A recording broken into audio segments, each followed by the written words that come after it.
ये सोच करके कि वो क्या खाएगी, कत्ल न करो। मां के पेट में आज भी बच्चों को कत्ल किया जा रहा है, एबॉर्शन किया जा रहा है, हमल को ज़ाये किया जा रहा है, गर्भपात किया जा रहा है।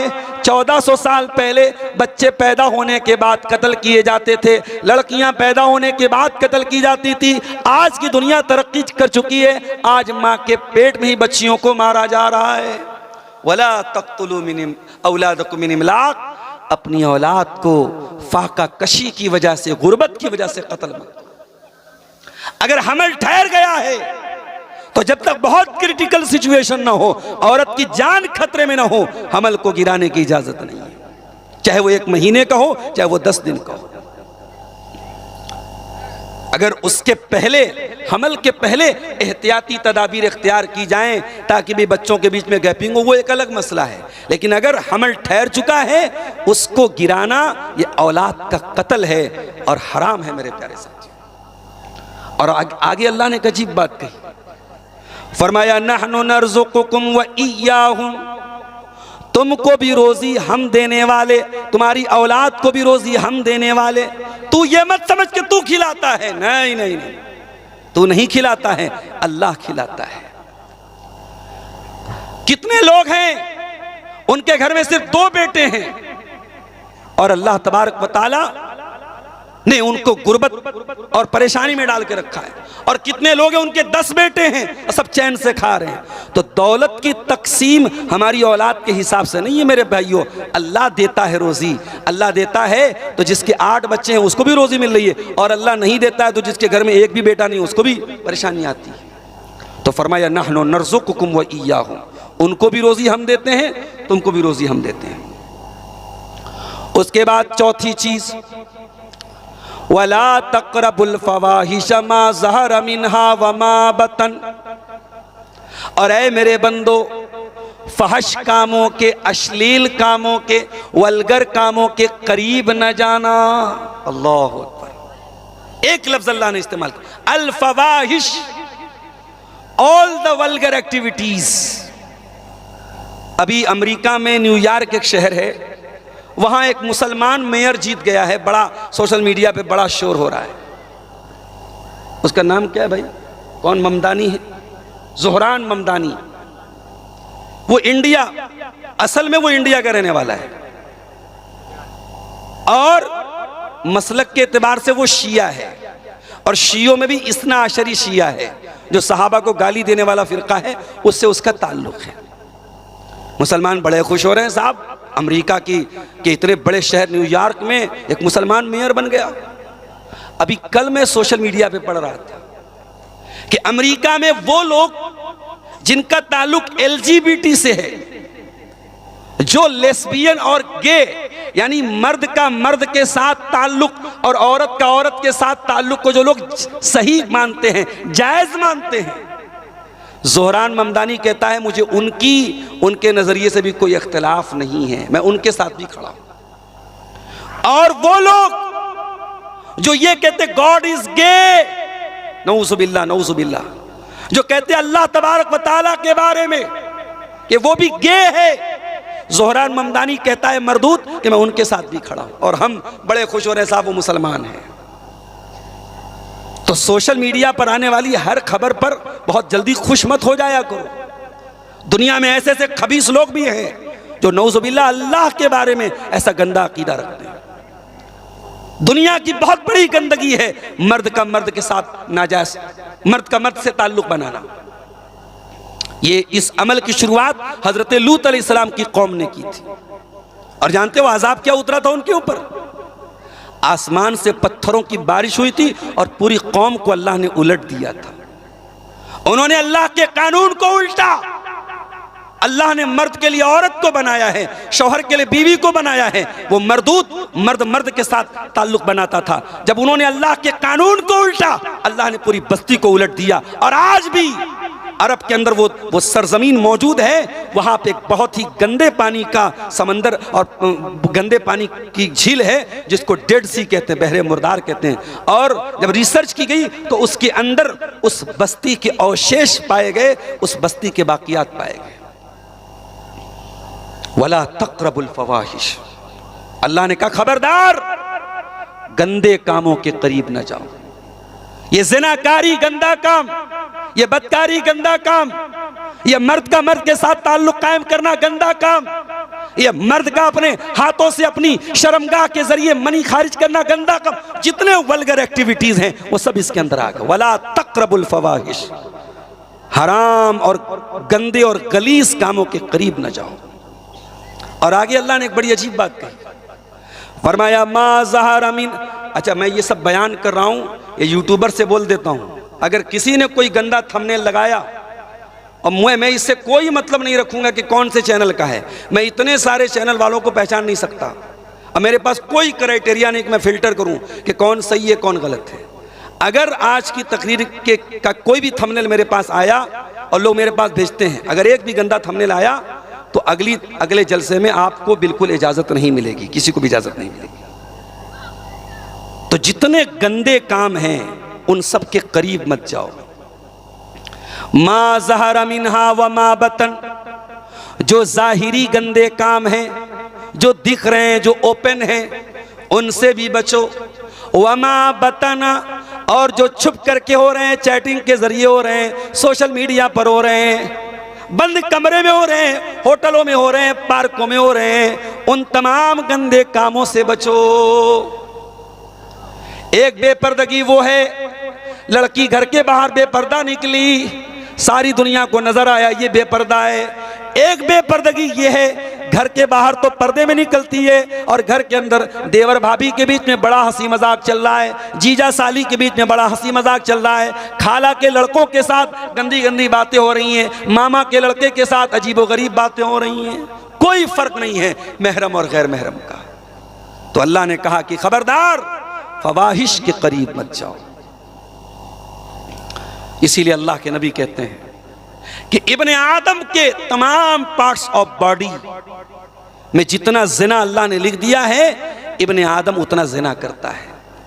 आगे अल्लाह के नबी ने अपनी बात को क्लियर करते हुए फरमाया अलैनानि ज़िनाहुमन नज़र, आंखों का जिना गंदी चीजों को देखना है, वलुज़नानि ज़िनाहुमल इस्तिमा, और कानों का जिना गंदी चीजों को सुनना है, वल्यदु ज़िनाहल बत्शु, हाथों का ज़िना गलत चीज़ों को टच करना है, वर्रिजलु ज़िनाहल खुता, और पैरों का ज़िना गलत चीज़ों की तरफ चल के जाना है। अल्लाह माफ़ करे, आज हमारे नौजवानों में अक्सरियत आँखों के ज़िना, कानों के ज़िना, हाथों के ज़िना में मुब्तला है मेरे भाई। और उसका अंजाम ये है कि शादी होती है और इंसान अपनी बीवी के हुकूक अदा करने के काबिल नहीं है। जगह जगह नकली हकीमों के ऐड लगे हैं, मर्दाना बीमारियों का इलाज कराने के लिए हकीमों के ऐड लगे हुए हैं। हकीमों की बढ़ती हुई ये कसरत और नौजवानों में पाई जाने वाली ये बीमारियां ये बता रही हैं कि ये गंदे काम हमारे नौजवानों को तबाह कर रहे हैं। तो ये चार चीजें अल्लाह ताला ने सूरह अनाम की आयत नंबर 151 में बयान की। उसके बाद पांचवी चीज, वला तक़्तुलुन नफ्सल्लती हर्रमल्लाहु इल्ला बिल हक़्क़ि, और खबरदार किसी निर्दोष की हत्या मत करना, किसी ऐसे इंसान की जान मत लेना जिसकी जान लेने का तुमको अधिकार नहीं है। मीडिया वालों तक अगर बात पहुंचे तो पहुंचा देना। रात दिन तुम अपने चैनलों पर बैठकर ऐसे नौजवानों को पकड़ करके लाते हो जो पता नहीं कभी मुसलमान थे कि नहीं थे, उनको तुम एक्स मुस्लिम बताते हो, और उन नौजवानों को बिठा करके जब वो इस्लाम को गाली देते हैं, कुरान को गाली देते हैं, नबी को गाली देते हैं, तो मीडिया वाले बड़े खुशी खुशी उसको शेयर करते हैं। और इस्लाम का डिफेंस करने के लिए ऐसे दाढ़ी और टोपी वालों को बुलाया जाता है न्यूज़ चैनल पर जिनको कुछ आता जाता नहीं है। 1500 रुपये के लिए वो चैनल पे जाते हैं और अपनी भद करवाते हैं और इस्लाम को अपमानित करवाते हैं।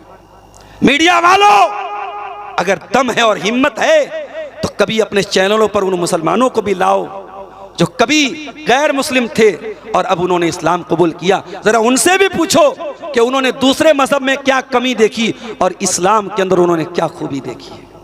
और हमारा अकीदा सुन लो, हम अपने आप को इस लायक नहीं समझते कि हम इस्लाम को बचा सकें।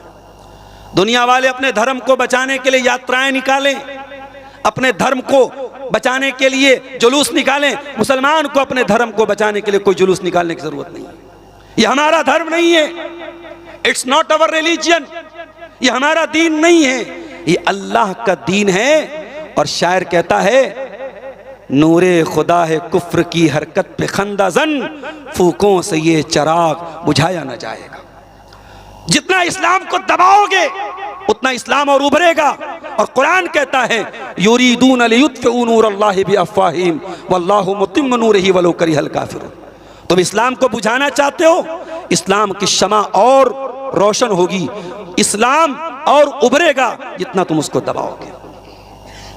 कुरान क्या कह रहा है? किसी निर्दोष की हत्या नहीं करना। सूरह अनाम की आयत नंबर 151 है। अल्लाह 10 बातों का हुक्म दे रहा है और 10 बातों में ये 5वीं बात है, don't murder anyone, don't kill anyone. किसी की हत्या ना करना, किसी को कत्ल ना करना। इंसानी जान की वैल्यू इस्लाम से ज्यादा किसी और दीन में नहीं है। अगर किसी ने किसी का मर्डर कर दिया और जिसका मर्डर किया है वो बेकसूर था, तो इस्लाम में सजा क्या है? कातिल की सजा कत्ल है। और इस्लाम में इस सजा को किसास कहा गया। जिस देश में, जिस इलाके में, जिस शहर में ये कानून लागू हो जाए कि कातिल की सजा कत्ल है, वहां चलती गाड़ियों में गोलियां नहीं चलेंगी। आपके बिहार में इलेक्शन के दौरान गोलियां चली हैं और लोगों को कत्ल किया गया है। जान सस्ती हो चुकी है मेरे भाइयों। चंद रुपयों के लिए कोई बैंक से 1 लाख रुपया निकालता है, गुंडे उसका रुपया लेने के लिए उसकी जान मार देते हैं। इंसानी जान इतनी सस्ती हो चुकी है। इस्लाम में जान बहुत कीमती है मेरे प्यारे साथियों। तुम कहते हो इस्लाम आतंकवाद सिखाता है। अरे इस्लाम दीन रहमत है और मेरे नबी रहमतुल लिल आलमीन है और मेरा रब रहमान और रहीम है और मेरे दीन में आतंकवाद के लिए कोई जगह नहीं। उसके बाद आयत नंबर 152 की तरफ आ जाइए। 5 चीजें हो गई। छठी चीज, वला तक़रबू मालल यतीम इल्ला बिल्लती हिया अहसन। किसी यतीम के माल के करीब न जाना। कोई बच्चा जो अनाथ हो गया हो, जिसके पिता का इंतकाल हो गया हो, जो बेचारा यतीम हो गया हो, उसकी प्रॉपर्टी को, उसकी जमीन को, उसकी जायदाद को, उसके पैसे को हड़पने की कोशिश न करना। यहां तो हमारा हाल ये है, कश्ती हमारी डूबी, पानी जहां पे कम था, हमको तो अपनों ने है लूटा, गैरों में कहां दम था। भतीजा यतीम होता है, उसकी जमीन और जायदाद पर सबसे पहले चचा जो है नाक की तरफ फन मार के बैठ जाता है। आज यतीम का हक पहले उसके अपने मारते हैं, उसके घर वाले उसका हक मारते हैं। और कितने बेगैरत ऐसे हैं, यतीम के माल पे पैसा मंगाते हैं और अपने पेट में भरते हैं। ऐसे हराम खोरों के लिए कुरान की आयत मौजूद है, इन्नल्लज़ीना यअकुलूना अमवालल यतामा ज़ुल्मन इन्नमा यअकुलूना फ़ी बुतूनिहिम नारा। जो यतीम का माल खाएगा नाजायज़ तरीके से, वो अपने पेट में जहन्नम की आग भरेगा। अगर आप कोई यतीम खाना चलाते हैं, कोई इदारा चलाते हैं, कोई बनात चलाते हैं जहाँ यतीम लड़के पढ़ते हैं, यतीम लड़कियां पढ़ती हैं, उनके नाम पे चंदा ले रहे हैं, उनके नाम पे दान ले रहे हैं, बहुत होशियार रहना, बहुत खबरदार रहना, बहुत अलर्ट रहना, एक एक पाई का हिसाब रखना, वरना कुरान की आयत याद रखना, इन्नल्लज़ीना याकुलूना अमवालल यतामा ज़ुल्मन। जो यतीम का माल जुल्म करके खाएगा, इन्नमा याकुलूना फ़ी बुतूनिहिम नारा, वो अपने पेट में जहन्नम की आग भरेगा। और एक बात बोलूं, सीमांचल में इतने जलसे हैं कि मैं डेली अगर तारीख दूं तो शायद मैं दे सकता हूं, मगर मेरे पास वक्त नहीं है। आप देख रहे हैं कि मैं 10 दिन के अंदर 10 बार आ रहा हूं मजबूरी की वजह से। इतने जलसे हो रहे हैं, लेकिन आप कभी गौर कीजिए कि कोई बुराई में कमी नहीं आ रही है, कोई समाज में बिगाड़ दूर नहीं हो रहा है। क्यों? क्योंकि दिल बहुत कठोर हो चुका है, और दिल की कठोरता को दूर करना है तो नबी अकरम ने क्या इलाज बताया था। एक सहाबी आए, कहा अल्लाह के नबी मेरा दिल बड़ा कठोर है, मेरा दिल बड़ा सख्त हो गया है, अय अल्लाह के नबी कोई ट्रीटमेंट बता दीजिए, कोई इलाज बता दीजिए। नबी ने फरमाया अगर दिल की कठोरता को दूर करना है तो इमसाह बिरअसिल यतीम, किसी यतीम के सर पे मोहब्बत से हाथ फेर देना, किसी यतीम के सर पे मोहब्बत से हाथ फेर देना। इसी कटिहार के कोलासी चौक में एक साहब से हमारी मुलाकात हुई, अपने तमाम बेटों बेटियों को वो इल्म दीन सिखा रहे हैं और 3 यतीम बच्चियों को भी अलग से वो दीन की तालीम दे रहे हैं। बहुत अरबपति नहीं है, खरबपति नहीं है, लेकिन मैं समझता हूं कितने बड़े कलेजे की बात है। आज हमारे यहाँ कितने करोड़पति हैं, उनको ये तौफीक नहीं होती, हराम चीजों में खूब पैसा बहाते हैं। अरे हो सके तो किसी यतीम को पाल लो, हो सके तो किसी यतीम बच्चे की पढ़ाई अपने जिम्मे ले लो।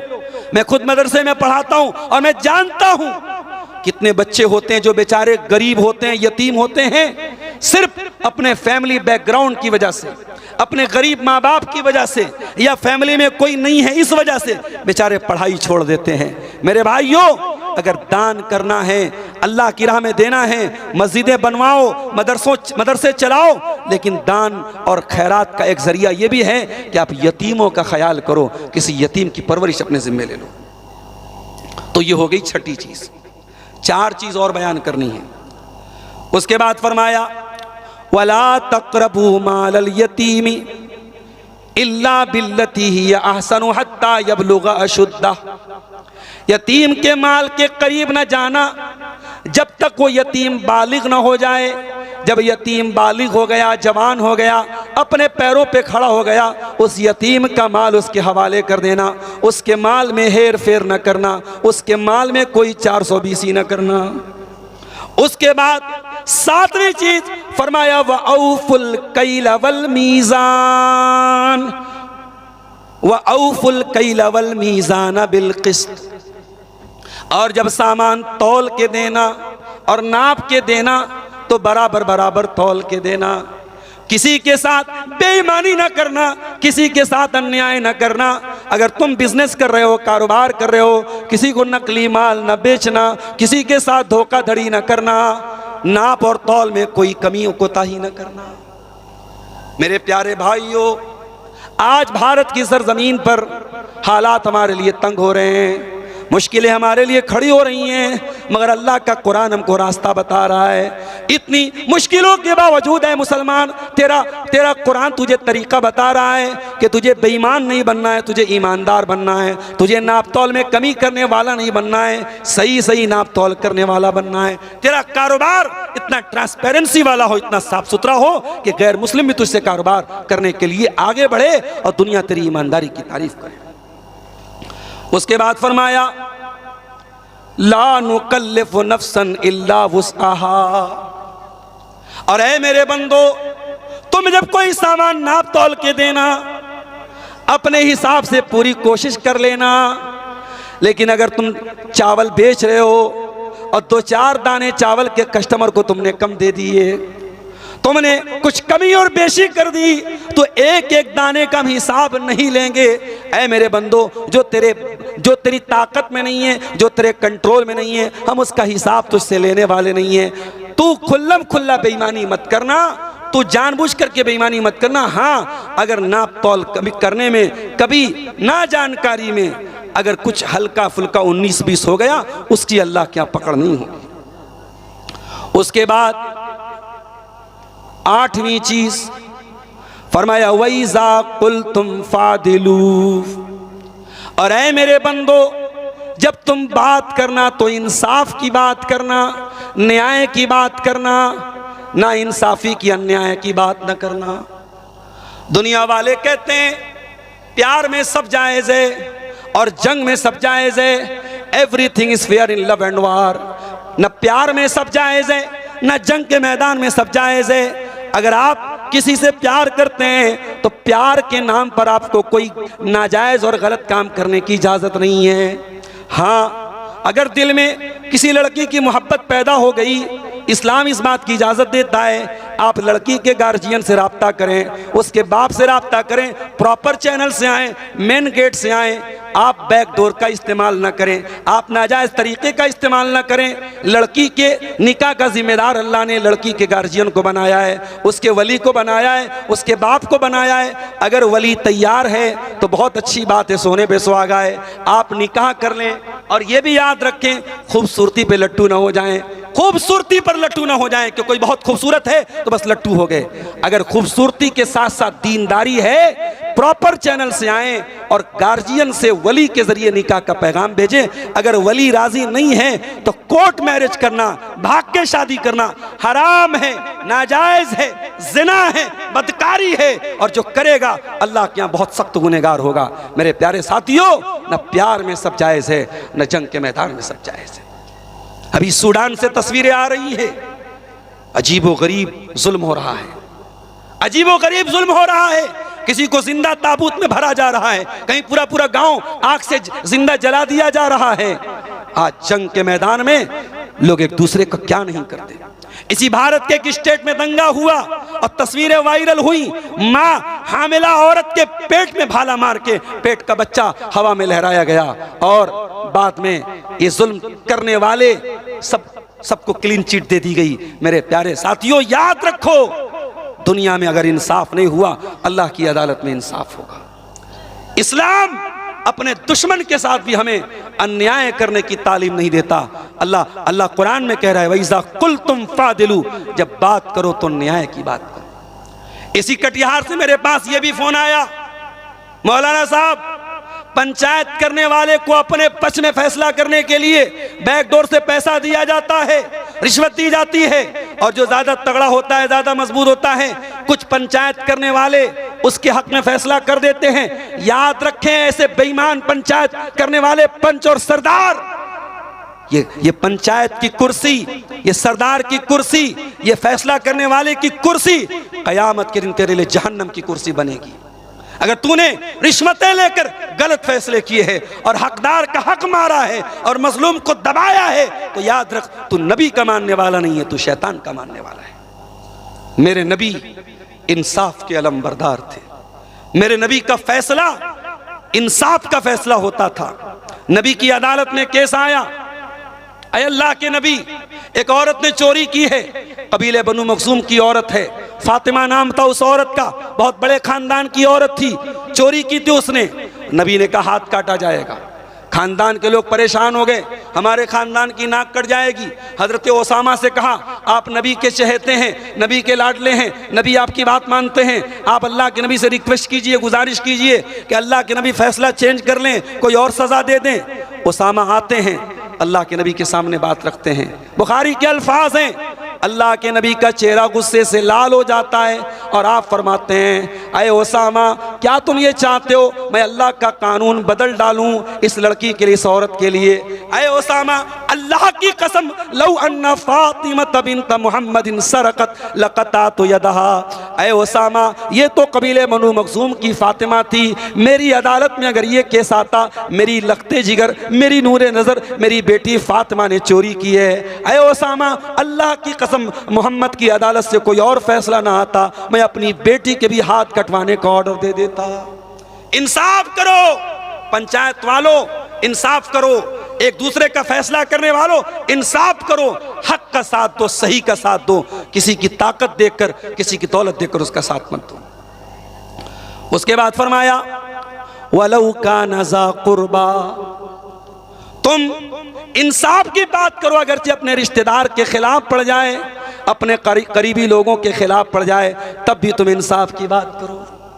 8 चीज हो गई, अब 9वीं चीज सुनिए, वबि अहदिल्लाहि औफू, और ए ईमान वालो, तुमने अल्लाह के साथ जो एग्रीमेंट किया है, तुमने अल्लाह के साथ जो वादा किया है, जो प्रॉमिस किया है, जो प्रतिज्ञा की है, उस वादे को निभाया करो।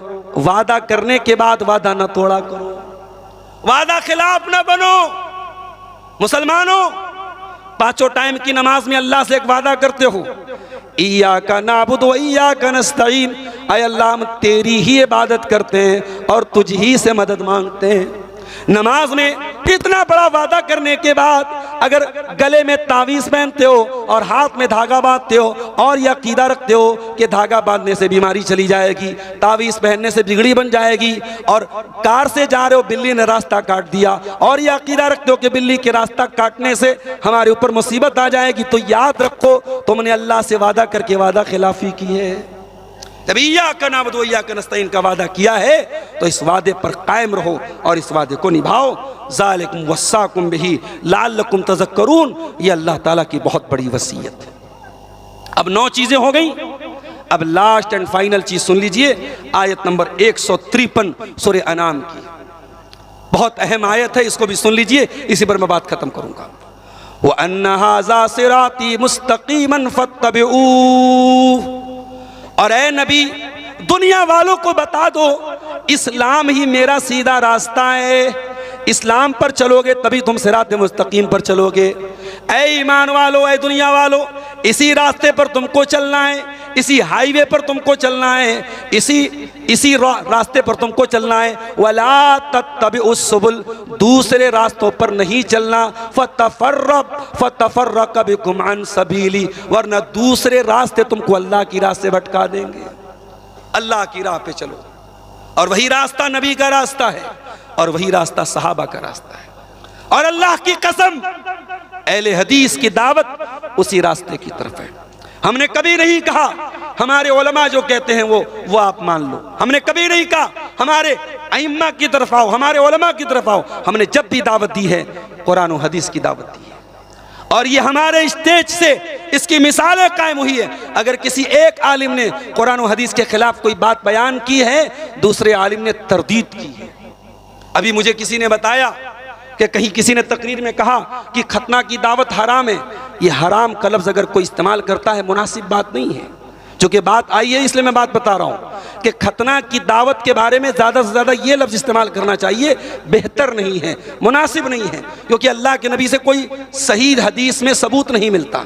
नबी के ज़माने में लोग अपने बच्चों का खतना करवाते थे, अगर दावत सुन्नत होती तो नबी से साबित होती, कोई सही हदीस से साबित नहीं है। लेकिन इसको हराम नहीं कहा जा सकता। अगर कोई ये दावत दे रहा है, इसको हम बेहतर नहीं मानते हैं, सुन्नत नहीं मानते, मगर हराम भी कहना ये ज़्यादती की बात है मेरे प्यारे साथियों। इसी तरीके से आपके इलाके में मैंने सुना है अकीका लोग करते हैं, बड़े जानवर का अकीका कर देते हैं, बड़े जानवर में हिस्सा लेकर के अकीका कर रहे, ये भी गलत है। अकीका के सिलसिले में कहीं कोई सबूत नहीं मिलता कि बड़े जानवर का अकीका किया जाए। अकीका छोटे जानवर का, बकरे का या भेड़े का ही साबित है, उसी में आप कीजिए। हाँ, अकीका के जानवर का दता होना ज़रूरी नहीं है, अगर बगैर दांत का भी अगर मजबूत जानवर है उसका आप अकीका कर सकते हैं। तो ये 10वीं और आखिरी बात है जो अल्लाह ने बयान की, व अन्ना हाज़ा सिराती मुस्तक़ीमन फत्तबिऊहु वला तत्तबिउस सुबुल फतफर्रक बिकुम अन सबीली, कि ऐ ईमान वालो अल्लाह के रास्ते की सिरात मुस्तकीम की पैरवी करो और दूसरे रास्तों की पैरवी मत करो, वरना तुमको ये दूसरे रास्ते अल्लाह के रास्ते से भटका देंगे। इसी मनहज पर, इसी रास्ते पर, इसी सिरात मुस्तकीम पर मरते दम तक चलो और अपने बच्चों को भी चलाओ। कहीं ऐसा ना हो कटिहार में रहते रहते तुम दिल्ली जाके रहने लगे, मुंबई जाके रहने लगे तो अपने बच्चों के बारे में गाफिल हो जाना। नहीं, दुनिया के किसी भी कोने में चले जाओ, अपने बच्चों को इसी मनहज की दावत देना, इन्हीं उलमा से जोड़ के रखना, अपने बच्चों के अकीदे पर ध्यान देना। ये ध्यान देना कहीं तुम्हारे बच्चे, आज मैं जब आपके इलाके में आता हूं, बाज नौजवान आते हैं दोनों हाथ से मुसाफा करते हैं, इसका मतलब कि उनकी तरबियत नहीं की गई, उनको नहीं बताया गया कि मुसाफा जो सुन्नत है वो एक हाथ से है। हमारे बहुत सारे नौजवान हैं, उनके यहाँ मैं बहुत सारी चीज़ें देखता हूँ, नमाज पढ़ते हैं, सुन्नत के खिलाफ नमाज पढ़ते। क्यों? माँ बाप ने कभी सिखाया नहीं। बाप दिल्ली में रहता है, माँ को उतनी तमीज़ नहीं है, बाप बम्बई में रहता है, माँ को उतनी तमीज़ नहीं है। मेरे भाइयों, अपने बच्चों के बारे में, अपनी औलाद के बारे में भी हमें होशियार रहने की ज़रूरत है। और आखिर में ये 1-2 सवाल हैं, उसका जवाब देने के बाद हम बात ख़त्म करते हैं। सवाल इधर भी है 1-2, और एक साहब ने 3000 रुपया दिया है, मरहूम अब्बा के लिए दुआ की दरखास्त की, मौलाना के हाथ में दे दीजिए। सवाल यही लाइए, मैं पढ़ देता हूँ ताकि जल्दी जल्दी जवाब हो जाए। देखिए, बहुत वक्त जो है कम है हमारे पास, फ़ौरन निकलना है, इसलिए मैं जल्दी जल्दी सवालों का जवाब दे देता हूँ। देखिए, मंझाली पूर्णिया के एक अशफाक साहब नाम है डॉक्टर, उनका सैमसंग मोबाइल गिर गया है, किसी भी भाई को मिला हो तो स्टेज तक पहुंचा दे। उसमें कोई भारी चीज़ नहीं है, उनका डॉक्टरी डॉक्यूमेंट्स और वो हॉस्पिटल चलाते हैं, उनका सारा कुछ उसमें है। दे दीजिए, ये अल्लाह के दीन सीखने के लिए आए हैं। इतना बड़ा अजीम उशान जलसा है। अगर किसी को मिला हो सैमसंग मोबाइल तो स्टेज में पहुंचा देने की ज़हमत गवारा करें। उस मोबाइल के दाम से वो बेचैन नहीं है, उनके अंदर जो डॉक्यूमेंट्स है उसके लिए बेचैन है। आप हजरात में किसी को भी अगर ये मिला हो तो पहुँचा देने की ज़हमत करेंगे। देखिए भाई, मोबाइल से ज़्यादा कभी कभी उसके अंदर जो डॉक्यूमेंट्स होते हैं उनकी कीमत होती है। तो वो भाई जिसने भी मोबाइल लिया है, मोबाइल वो किसी न किसी को बेचेगा, सस्ते दामों में बेच देगा। उससे बेहतर है अल्लाह का खौफ खाए, यहाँ आके मोबाइल दे दे, उसको इंशाल्लाह कुछ इनाम के तौर पे वो रकम मिल जाएगी, मगर मोबाइल डॉक्टर साहब का वापस मिल जाएगी। ये किसी भाई ने अपने मरहूम बाप की तरफ से 3000 रुपये दिए हैं। अल्लाह इनके चंदे को कबूल फरमाए।